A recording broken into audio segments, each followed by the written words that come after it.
Salut à tous, c'est Ikitu Nozuka, 22 ans, célibataire, libre comme l'air.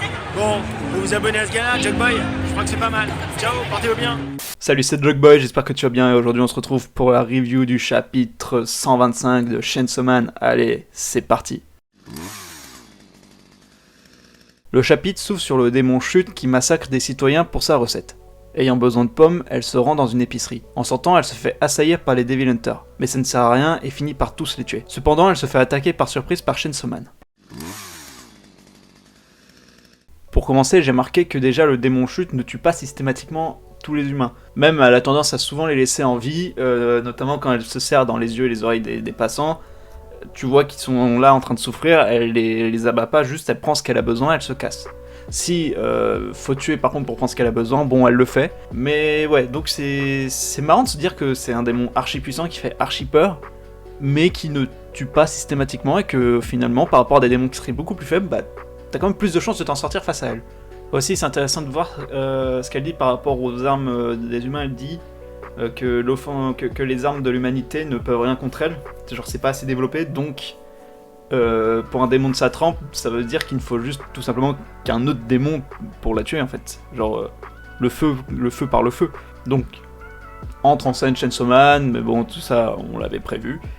Et d'ailleurs, petite parenthèse, mais je pense que justement le combat ça fera Chainsaw Man et Yoru en team, genre un team up Yoru Chainsaw Man là pour l'attaquer, et pourquoi pas voir d'anciens Devil Hunters réappliquer parce que ça reste quand même un démon archi puissant, donc notamment un Kishibe ou un Yoshida qui serait de retour. Pourquoi pas Kobeni aussi qui serait dans le coin.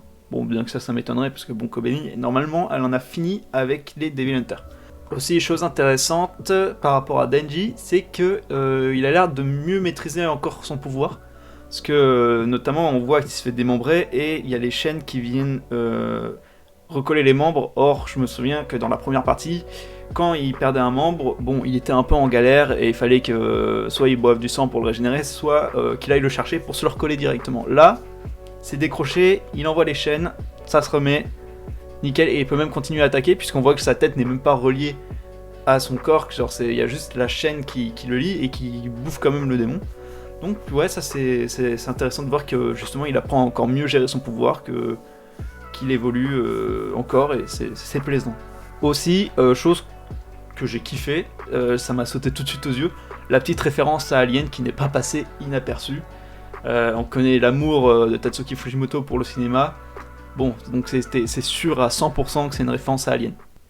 Voilà, j'en ai fini avec ce chapitre. Malheureusement, en fait, il n'y a pas grand chose à dire dessus, il est assez court, donc déjà juste le résumé, il s'est fait comme ça.